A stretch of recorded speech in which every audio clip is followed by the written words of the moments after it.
Hello दोस्तों। तो इससे पहली वीडियो में हमने यूनियन टेरिटरी किया था। अब नेक्स्ट चैप्टर जो है हमारा सिटीजनशिप है। सिटीजनशिप आता है आर्टिकल 5 to 11 डील करता है और इसमें हम स्टार्ट करते हैं first question. A person who was born in 26 January 1951 in Rangoon whose father was a citizen of India by birth at the time of his birth is deemed to be an Indian citizen by descent. A person who was born on 1st July 1988 in Itanagar, whose mother is citizen of India at the time of his birth, but the father was not, is deemed to be citizen of India by birth. Which option is correct? Only one, only two, both one and two, neither one and two. तो इसका option होगा both 1 and 2। देखो जो starting में था ना, जो हमारा 1951 तक सिटीजनशिप था, उसमें ये था कि अगर फादर जो है वो बाय बर्थ, अगर बच्चे को फादर बर्थ के टाइम पे जो बच्चे के फादर हैं वो इंडियन सिटीजन है तो उसको ऑटोमेटिकली वो इंडियन सिटीजन बन जाएगा। बट उसके बाद हमारे ना सिटीजनशिप अमेंडमेंट में बहुत सारे एक्ट में सिटीजनशिप एक्ट में बहुत सारे अमेंडमेंट हुए और 1 जुलाई 1988 से ये हुआ कि अगर मदर जो है सिटीजन ऑफ इंडिया है, अगर बर्थ के टाइम पे बच्चे के अगर फादर नहीं भी हैं तो भी वो उसे बाय बर्थ सिटीजनशिप मिल जाएगी। तो इसका ऑप्शन होगा इसलिए C, both 1 and 2। Next question है, under the citizenship act 1955 by which of the following ways can person become a citizen of India? By birth, by descent, by registration, by nationalization और by incorporation of territory. तो इसका option क्या होगा? 1 2 3 4 5, 1 2 1 2 3 and 5 और 3 4 and 5। तो इसका option होगा सी, 1 2 3 5। देखो 1 बाय बर्थ मिलेगा, 2 बाय डेसेंट मिलेगा, बाय रजिस्ट्रेशन भी मिल जाएगा और बाय इनकॉर्पोरेशन ऑफ टेरिटरी भी मिल जाएगा, बट बाय नेशनलाइजेशन नहीं था उस टाइम पे। नेक्स्ट क्वेश्चन है हमारे पास, which of the following article of Indian constitution deal with citizenship in India? अभी हमने पढ़ा है आर्टिकल 5 to 11, तो इसका ऑप्शन सी हो जाएगा। नेक्स्ट है, in which of the following citizenship act 1955 has been amended? 1986, 1992, 2003, 2005। तो इसका ऑप्शन होगा 1 2 3 4, क्योंकि सिटीजनशिप जो एक्ट है ना वो कई बार अमेंड हो चुका है। 1986 में हुआ था, 1992 में हुआ था, 2003 में हुआ था, 2005 में हुआ था, उसके बाद हमारा 2019 में हुआ है, तो कई बार अमेंड हो चुका है। नेक्स्ट क्वेश्चन है हमारे पास, which article of the constitution of India deals with the rights of citizenship of certain person of Indian origin residing outside India?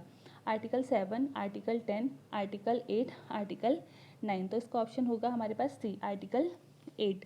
जो आर्टिकल 8 है ना वो डील करता है rights of citizenship certain person Indian origin का जो reside है outside India.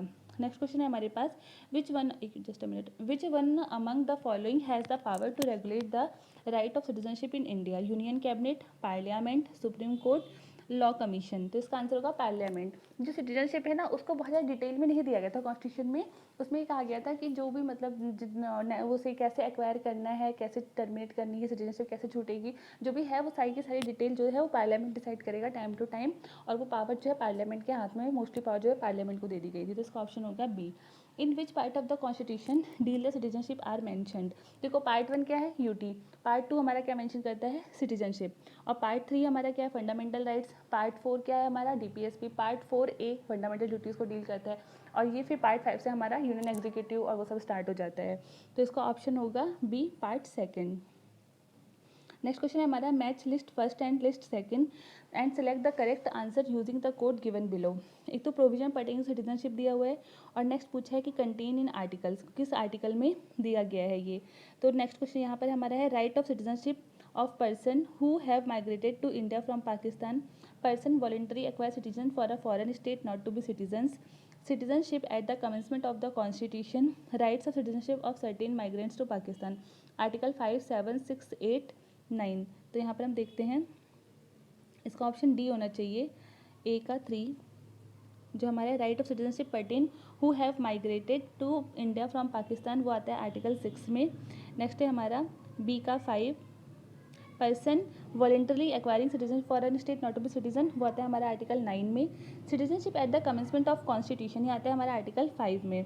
और right to citizenship of certain migrant to Pakistan ये हमारा आएगा आर्टिकल 7 में। तो इससे इसका ऑप्शन हो जाएगा डी, 3 5 1 2। नेक्स्ट है हमारा question, according to citizenship act 1955 by which of the following ways a person lose citizenship of India?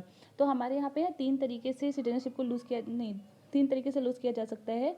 यहाँ पर है by denunciation, by termination, by deprivation. तो सिटीजनशिप अमेंडमेंट एक्ट के अकॉर्डिंग जो है हम वो तीनों तरीके से, क्योंकि जो हमारा सिटीजनशिप है उसको लूज़ करने के 3 ही तरीके दिए गए, रिनंसिएशन, टर्मिनेशन, डेप्रिवेशन। तो तीनों ही ऑप्शन सही है, तो इसका ऑप्शन होगा हमारे पास सी। नेक्स्ट क्वेश्चन है, originally the citizenship act 1955 also provide for the Commonwealth citizenship, the provision for Commonwealth citizenship were repelled by citizenship amendment act 2005। तो इसमें ये पहला तो सही है कि जो सिटीजनशिप एक्ट जब 1955 आया था तो उसमें कॉमनवेल्थ सिटीजनशिप प्रोवाइड की गई थी, लेकिन बाद में इसको रिपील कर लिया गया था। तो लेकिन ये सिटीजनशिप अमेंडमेंट एक्ट 2005 में नहीं हुआ था, तो ऑप्शन सेकंड गलत है, ऑप्शन फर्स्ट सही है। तो इसका आंसर होगा 10th का ए, फर्स्ट ओनली। तो सिटीजनशिप हमारा यहाँ पे खत्म होता है। नेक्स्ट है हमारा फंडामेंटल राइट। फंडामेंटल राइट थोड़ा बड़ा है तो हम नेक्स्ट वीडियो में करेंगे। इससे फंडामेंटल राइट और डीपीएससी से पहले मैं आप लोगों को fundamental duty, basic structure of constitution और अमेंडमेंट वगैरह करवा दूंगी, और उसके बाद मैं फंडामेंटल राइट का थोड़ा बड़ा है तो थोड़ा सा डिटेल में लेकर आऊँगी वीडियो। तब तक आप लोग इसको देखिए और जो भी सजेशन है कमेंट में लिखिए। And thanks for watching. Channel को प्लीज़ ज़्यादा शेयर करिए और सब्सक्राइब करिए। थैंक्स।